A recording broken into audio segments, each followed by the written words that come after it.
การคาดฟังสุดท้ายท่านทั้งหลายมาเหสีของเจ้าพญาคาก็ให้ฟาดเจ้าพญาคาก็เซาะผ้ามาเจดน้ำต่อกระเป๋าประโลมว่าโอ้น้องที่มือปล่อยเนี่ยก็เพราะมาอันตรายเนี่ยไปตั้งหน้าเนี่ยมีอันตรายมากนะป้าป้านเกิดว่าไปแล้วไอ้ก็จะพะวงหน้าพะวงหลังก็บ่สามารถอาจจะบอกก่อนน้องบ่ได้นะกระตั้งนาอู้จะเข้าใจกันสุดท้ายท่านทั้งหลายมเหสีเจ้าพญาคาก็ได้ตกลงปรงใจว่าจะอยู่ในหัวในเบียงจนกว่าท่านพญาคานั้นจะปีกมาท่านทั้งหลายเจ้าพญาคานั้นท่านทั้งหลายอีพ่ออีแม่ได้อู้กับเมียภรรยาเรียบร้อยแล้วก็ไปลาป้อเปิ้นเจ้าเมืองป้อเปิ้นที่เป็นเมืองพิธิลาบอกว่าเล่าตั้งแต่ต้นจนจบเพราะฉะนั้นเราเป็นลูกเจ้าฟ้ามหากษัตริย์เนี่ยเราต้องสละเราต้องไปเสาะหามาแก้ไขบ้านเมืองของเราเนี่ยบอกคือป่อเปิ้นแม่ของเปิ้นว่าเจ้าจะไปเมินกอเนี่ยเจ้าก็กล้าปิกมานี่โอ้10 ปี4 ปีมโหเตื้อเสด็จแม่เสด็จพ่อลูกจำเป็นต้องไปลูกจะเป็นต้องไป จะเป็นต้องไปแล้วเพราะว่าหมู่ชาวบ้านเพิ่นเดือดร้อนท่านทั้งหลายอีพ่ออีแม่บรรดาศรัทธาญาติโยมบรรดาพ่ออุ้ยแม่อุ้ยพญาคาลาพ่อก็ได้ตกลงปรงใจว่าถ้าจะไปนั่นก็เอาหมู่ทหารไปส่งเนาะจะเป็นลืมเนอะอาบุตรสีขาอย่างใดตกเมื่อเจ้ามาท่านทั้งหลายแห่มเจ้ามา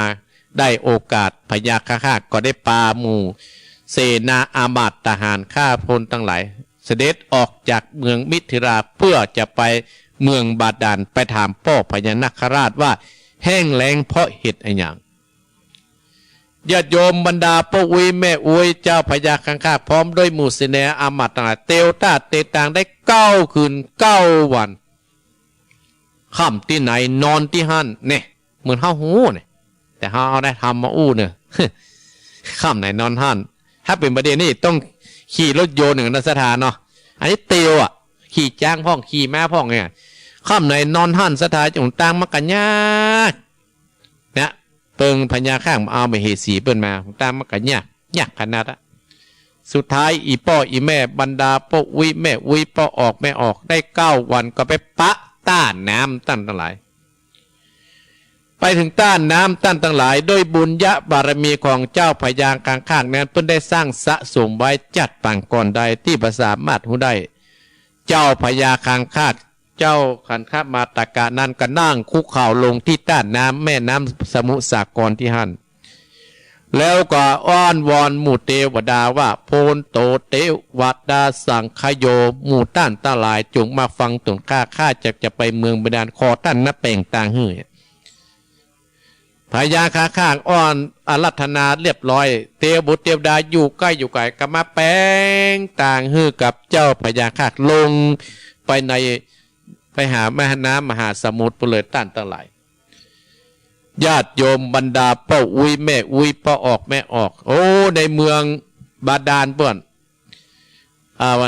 สงสัยว่าพญานาครู้ว่าจะมีมนุษย์มาก็เลยป้อมบัวเป็นคนเลยแปลงแสลงเป็นคนมดท่านทั้งหลาย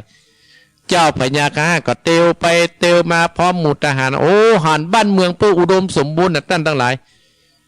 ทรัพย์เงินทองกับเพื่อเบื่อเพื่อนลูกกันอันนี้เมืองบาดาลเพื่อนนะไม่ใช่เมืองโคนนะเมืองในเมืองบาดาลเพื่อนนะเงินทองกันนักหนาป้าป้านเขาตื้อบนลูกกันลองมาไว้เมืองโคนให้ลูกกันเนาะ ยิ่งประเดี๋ยวนี่อย่าลูกกันไงพ่อซอไปเรียบร้อยต้านตลายอีพ่ออีแม่ในตายที่สุดเจ้าพญาคาพร้อมด้วยหมู่เสนาอามาตย์ทั้งหลายกำลังว่าจะไปเฝ้าพ่อพญานาคราชทำเรื่องนี้ผูกที่8นี้อีพ่ออีแม่จบตัดที่นี่จบตัดที่นี่พอดีจบตัดที่นี่เวลาก็ใกล้จะหมดพอดีอันนี้เป็นช่วงที่เราจะต้องอู้ได้จากกันต่อไปแน่ถามเรื่องนี้จบตัดนี้ผลปรากฏว่าพญาคาจะประทานอาวสานสักกรรมเวลาที่เสนอเวลาที่อู้ที่จาก็หมดไปและวันเวลาที่เพิ่งกำหนดตั้งแต่วันเข้าพรรษามาถึงวันสุดท้ายปีนี่ก็จบไป เปิ้นก็จะจบรายการตึกวันที่31ท่านทั้งหลายอาตมาภาพตุเจ้าวัดหนองเหียงพระครูวรธรรมนาถจะเป็นต้องลาศรัทธาญาติโยมวันรายการวันอังคารเฮาก็จะมีรายการแฮมก็คือวันอาทิตย์นะศรัทธาญาติโยมเนาะถ้าเปิ้นแบบปรับออกเท่านะเฮาก็ฟังรายการวันอาทิตย์มันก็ตี4ถึง6โมงท่านทั้งหลายอันนั้นอาตมาภาพเตศสุภูมิโมกขะมาเก้าหางนางไข่ฟ้าปูนนะรายการปูนรายการวันอาทิตย์ก็เชิญพี่น้องศรัทธาญาติโยมก็ขอบคุณพ่อซิดเนอร์พ่อพิชิตบ้านปะแควเหนือตำบลฟ้าห้ามที่มาหาอาตมาภาพแต่เจ้ากับลูกบ่าเปิ้นขอบคุณเนอะวันที่6เนาะปะกันพี่น้องฟ้าห้ามพี่น้องปะแควเหนือปะแควใต้ที่เคยพ่อชิดนะก็ไปเอียดที่บ้านเปิ้นเปิ้นนิมนต์อาตมาภาพไปพบปะผู้เฒ่าผู้แก่พร้อมกับไปที่บ้านเปิ้นบรรลุบรรหลานเปิ้นต้องการอาตมาภาพก็นัดเปิ้นวันที่6เพราะว่ารายการนิมนต์ก็มีพอสมควรท่านทั้งหลายวันที่9ก็จะไปปุ้นเนี่ยไฟหินเนี่ยมันบอกให้ได้ว่างกับศรัทธาญาติโยมเนาะก็ไปแล้วศรัทธาญาติโยมมีความสุขอาตมาภาพทุเจ้าวัดหนองเหียงก็มีความสุขก็พยายามจะไปให้ทุกคนทุกแห่งที่มาบอกมากล่าวเนาะก็ขอบคุณเพราะว่าจะเลี้ยงข้อตอนท่านพระครูนะ จะลูกหลานเลี้ยงมาเอานักเอาหนาเอาก๋วยเตี๋ยวถ้วยเดียวก็ได้เนี่ยพ่อพิชิต ถ้าได้ฟังรายการนี้เนาะเพราะว่าเพิ่นฟังรายการเมื่อวันนี้ผมเขาได้ฟังเมื่อวันนี้ผมเขาได้ฟังนะศรัทธาญาติโยมเนาะก็แปลว่าวันที่6ก็จะไปปะข่อยเหนือเนอะไปข่อยเหนือปะข่อยใต้ก็ปะกันที่บ้านพ่อชิดหลังอนามัยปะข่อยเหนือเนอะบ้านเปิ้นอยู่ตรงนั้นศรัทธาญาติโยมอาตมาก็บ่ฮู้ตี้นะเพิ่นเขียนที่อยู่ไว้ขึ้นบ่ได้เนาะก็ท้ายที่สุดนี้ก็อนุโมทนากับศรัทธาญาติโยมทุกท่านทุกคนตัวเนอะที่โทรมาเนาะเอาละต่อไปเป็นรายการอู้จ๋าช่วยกันจัดรายการที่เวลาที่เหลือนี่เนาะ0828857225เอาลองคนใหม่เนอะโทรกันเนอะโทรอวยพรก็ได้โทรอวยพรปีใหม่ก็ได้จะโทรอู้จ๋าก็จะพบฟังแล้วเป็นจะได้เตียตมาภาพมาวันนี้มาแทนท่านปลัดกิติพงษ์เนอะวัดสังกยอมได้กับของอาตมาภาพอยู่ชั่วโมงที่2คือติเตทำใบกี้นี่ของชั่วโมงอาตมาภาพการได้นำศรัทธาญาติโยมพบปะจนมาถึงชั่วโมงที่1 ชั่วโมงกับ35 นาทีข้างแหม10 นาทีแค่ประมาณ15 นาทีก็เปิดสายให้ศรัทธาได้อู้ได้จ๋าเนาะท้ายรายการก็จะปั่นโจกปั่นใจให้ศรัทธาญาติโยมเนาะ5 โมงแล้วเนอะจะ5 โมงแล้ว0828857225เนอะสายแรกจะเป็นที่นายจะเป็นอุบาสกหรือว่าอุบาสิกาก็ฟังเนอะได้กันเนอะเกียมปากกาก่อนสายแรกเจริญปอนมาตรการพระคุณเจ้าบาสิกาอยู่ไหนแม่ยังอยู่แม่อายตำบลตาตอนเจ้าแม่อายเนาะตำบลตาตอนเลยวัดตาตอนเนาะแม่เนาะเจ้าแม่อายแม่อายุเท่าใดอายุ86กับเจ้า86แล้วเจ้า86แล้วอีกเจ้าแม่ฟังแต่เจ้ามาละกาเจ้าฟังแต่เจ้ามาละแม่หยังเนี่ยชื่อหยังขอสมาเตอร์แม่จันทาเจ้าแม่จันทาอายุ86อนุโมทนาได้กำลังโทรมาหาแต่มาครั้งแรกนี่เจ้าครั้งแรกก็กูเตือนมาบัดติดซักเตือเจ้าบัดติดสักเตือวันนี้มาติดเนาะฟังแล้วเป็นจะได้แม่จันทาผมคิดว่ามันแปลกไม่เคยได้ยินสักเตือก็มาได้ยินเห็นมาเดียวเนี่ยเจ้า ฟังตั้งแต่ชั่วโมงแรกมากับแม่เจ้ายินดีแม่เนอที่ฟังเนอเจ้าเจริญปอน0828857225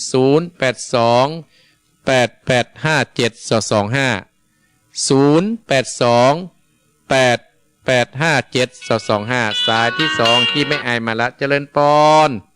เจ้าไว้สาเจ้าอยากเวียงป่าเป้าเจ้าเวียงป่าเป้าแม่ยังแม่กันธนีเจ้าเปิดไว้เอาสายไม้ก็ร้องไว้แม่กันธนีเมื่อนั้นเนอะแม่กันธนีบ่ได้ยินนะเจ้าได้เงินฟังทุกตนทุกองค์เจ้าได้โทรบ่ได้เจ้าบ่ได้ฟังอาตมาตั้งแต่ ชั่วโมงแรกไหมกะ อัน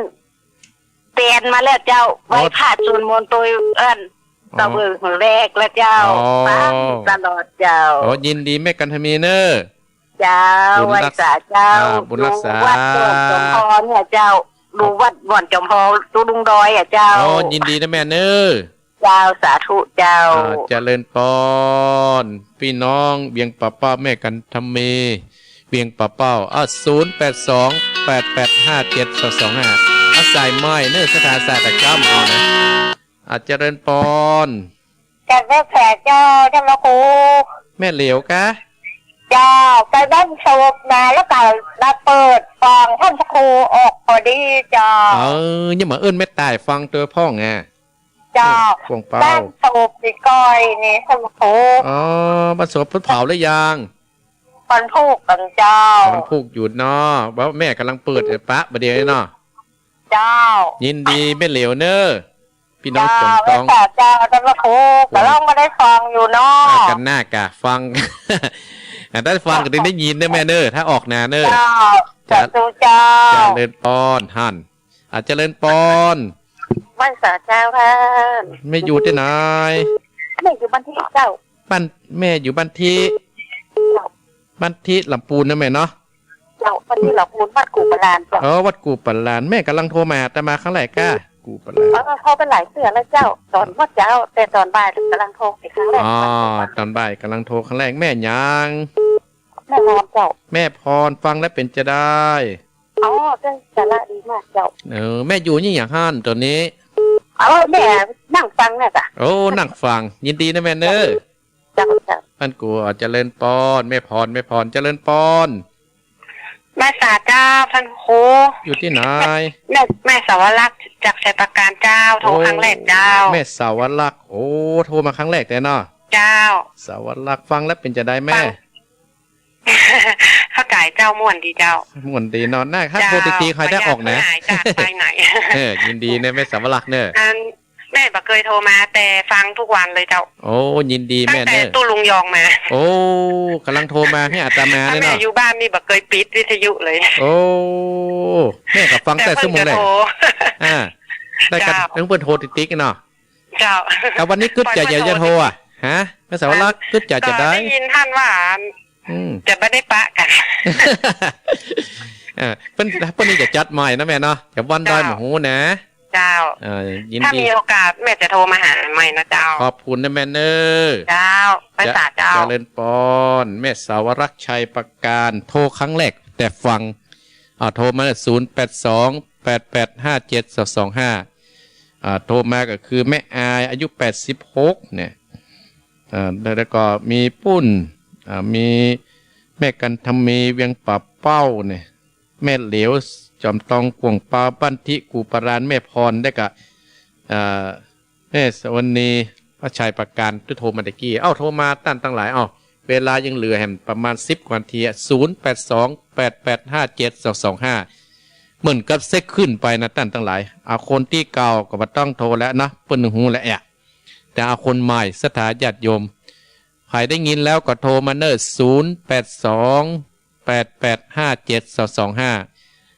กาตมาภาพก็เจิญเพราะว่าวันนี้เป็นวันที่28แต่สถาญาติโยมใกล้สิ้นปีแล้วใกล้สิ้นปีแล้วสถาญาติโยมใกล้สิ้นปีแล้วก็สถาญาติโยมก็รักษาสุขภาพเนอะฮือห่างไปต่างใดก็ฮือปิดมีผ้าแมสปิดโดยมีเจลล้างมือโดยมันก็จะปลอดภัยเพราะว่าในโลกนี้กำลังมาใหม่มสถาญาติโยมอาตมาภาพหันใจสถาญาติโยมใครที่มันหายไปบ่อยก็เอาคุณของพระพุทธเจ้าพระธรรมเจ้าพระสังฆเจ้าเนี่ยจงมาปัดเป่าเฮือเหล่านี้ให้มันหายเหิงไปจะได้เข้ามาบ้านเข้ามาจองเฮาสถาญาติโยมพาจะโทรก็โทรจอมตองว่าจะได้ด้วยเตาว่าจะได้แม่วางเฮาว่าจะได้0828857225ไปว่าจะได้บ่ฟังนะกะบ่ฟังอาตมาภาพก็จะล่ำจะลาแล้วนะเวลาเหลือประมาณ10 กว่านาทีนะสถาเมื่อโอกาสแล้วนะวันนี้วันสิ้นปีจากที่ยินพ่อไว้ไปจับตึกวันนี้แหละสถาจะเจริญปอนเจริญปอน ไปซะเจ้า เจริญปอนแม่อยู่ไหน แม่อยู่สันพระเจ้าแดงตำบลหัวยางอำเภอปะทีเจ้า สันพระเจ้าแดง เจ้า สันพระเจ้าแดง ฟังแต่เจ้ามานะแม่นะบันที เอาฟังกดตลอดแต่ไม่ได้โทร แต่ไม่ได้โทรวันนี้เลยโทรเห็นหน่อยหนึ่งเนาะ เจ้า แม่ยาง แม่บุญเจ้า แม่บุญแม่บุญ เจ้า อ่า แม่บุญ แม่มุน แม่บุญ แม่มูลว่าบุญ บุญเจ้า บุญแม่บุญแม่บุญอนุโมทนาแม่บุญเนอ เจ้า เจริญปอนเจริญปอนสายต่อไป เจ้านมัสการเจ้าท่านพระครู อยู่ที่ไหนแม่ ลองลุงดีกว่าเนาะแม่บัวอำเภอเถิงเจ้า โอ้ปลาก่อยเนี่ยกับนี้เนี่ยแม่บัวแม่อำเภอเทิง แม่บัวฟังทางโทรศัพท์เจ้าท่านพระครู โอ้เนี่ยอ่านเห็นเนาะ ท่านมหาสมชาติเป็นทรงลิงมาฮือเจ้า โอ้เนี่ยอ่านแก เจ้าแม่บัวฟังทั้งลิงเด้อ ทางลิงกับฟังแล้วเป็นจะได้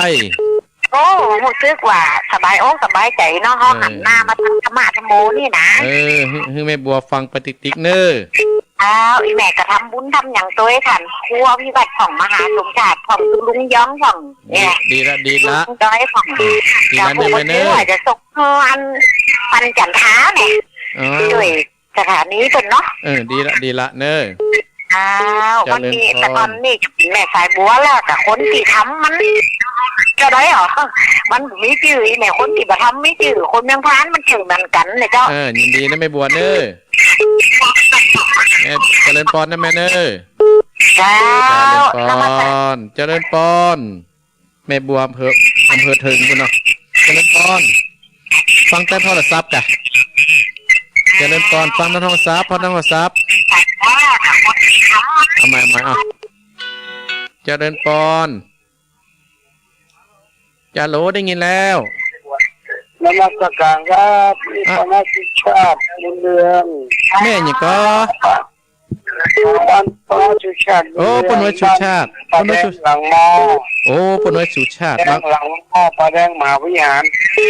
โอ้อยู่หลังมอเชียงใหม่แล้วเนาะปนวยสุชาติเนาะ ก็ชีวิตไม่เป็นไงก็ โอ้ เอากับฟังด้วย เออ เออ ฟังแล้วเป็นจะได้ป้าน้อย โอ้ม่วนตั้งใจ สิ่งใจวันนี้ป้นไมโครมาครั้งแรกเนาะ ครั้งแรกมาป้าครั้งแรกมาได้ก้าหรือว่าอันรับฟัง ครั้งแรกมันออกมาแจ้ท้องซึ่งวันนั้นไม่ได้โทรครับ อ๋อแล้วฟังวันนี้ก็รู้สึกมันม่วนใจหน่อยเนาะ สบายใจ ฟังแต่ชั่วโมงแรกมาแล้วป้อเนาะ ครับ ยินดีป้นน้อยชูชาติเนอ ครับปาแดงหลังมอนะ ขอบคุณหลัง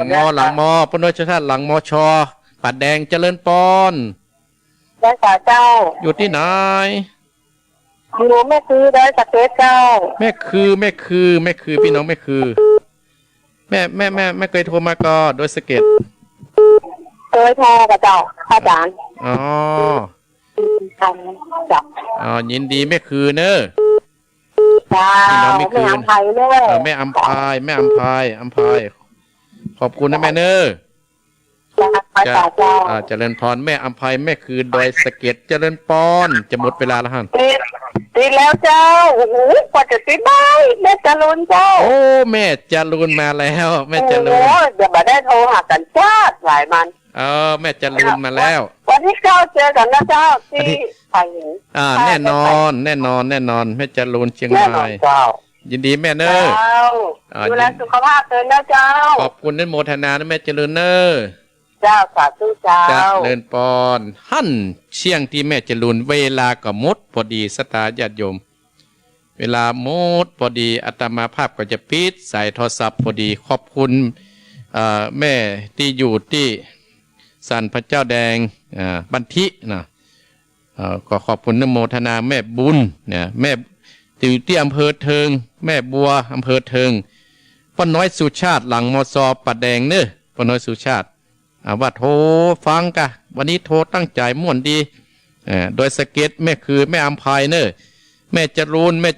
อนุโมทนาสาธุวันที่9ก็เจอกันนี่อีกแม่เนอะอนุโมทนาสาธุโดยบุญใดกุศลใดที่บรรดาศรัทธาพ่ออุ้ยแม่อุ้ยพ่อออกแม่ออกที่ ได้ฟังอาตมาภาพก็ขอให้เป็นบุญกรรมบุญจูกรรมจูอุนหนุนทุกท่านทุกคนตัวเนอตีพอมาตั้งเฟซตั้งไลน์ก็เดี๋ยวโอ้มาเจ็ดนักหรออันนี้เอาสันบัตตองเจ๊หลายหางดงเจ๊หลายก็ได้ปีมาเตียนนโมทนานี้อันนี้อ่านมาได้เอาเป็นภาษาอังกฤษโยมแม่จันเพนแม่จันเพนคำพุทธานโมทนาสาธุเนอโยมแม่จันเพนขอบคุณนโมทนาโยมคุณป้าใจดีอยู่สันบัตตองโยมเฟื่องฟ้าไพวันท่านพระครูบาติกาพรชัยอนุโมทนาขอบคุณนะครับเนอโยมอาจารย์อันนี้อาจารย์ขออนุโมทนาสาธุเนอบุญใดกุศลใดที่อีป้อ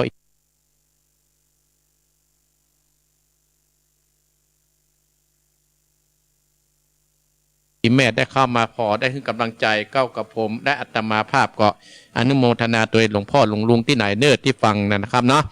ท้ายที่สุดนี้อาตมาภาพขออำนวยอวยพรให้กับศรัทธาญาติโยมทุกท่านทุกคนที่ดูอาตมาภาพก็ขอให้เป็นบุญเป็นกุศล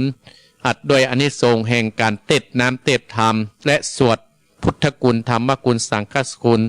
สวดปารมี30 ปัดของครูบาเจ้าศรีวิจัยนั้นจงกลับกลายมาเป็นเกาะแก้วไข่กำมาปกอัมสัมเพื่อสายอย่างตนตัว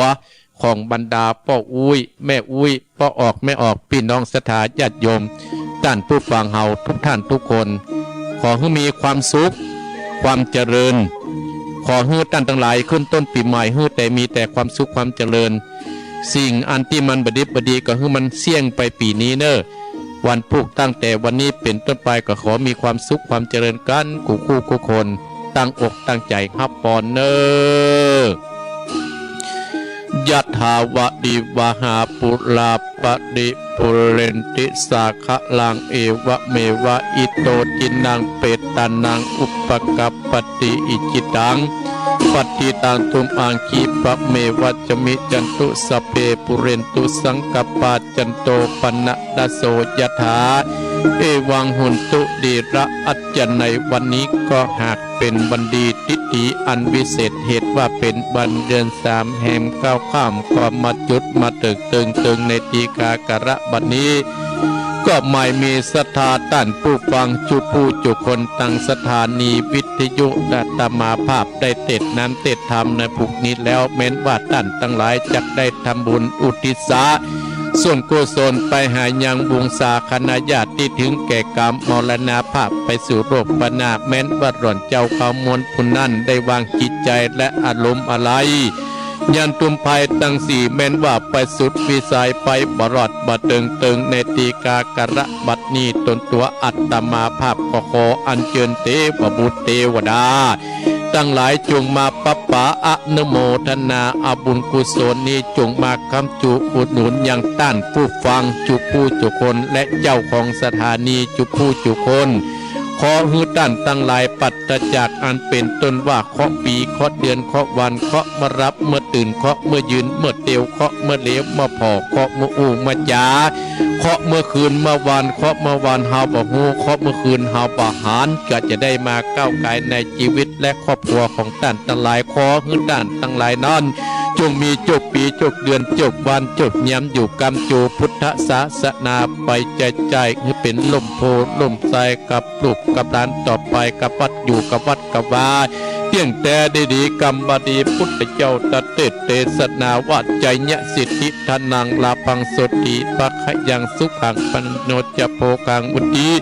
จะยะสวาสตาวันจุนจะชีวจิตติภวันโตเตสปีติโยวิวัสสันตุสัพพะโลโกวินาสตุมาเตภวัตวันตรายโยสุขีติกายุโกภวะอภิวาทนาสีริสะนิจังอุตราปัจจายโนจัตตารโรธรรมาวัฏันเตอายุวันโนสุขั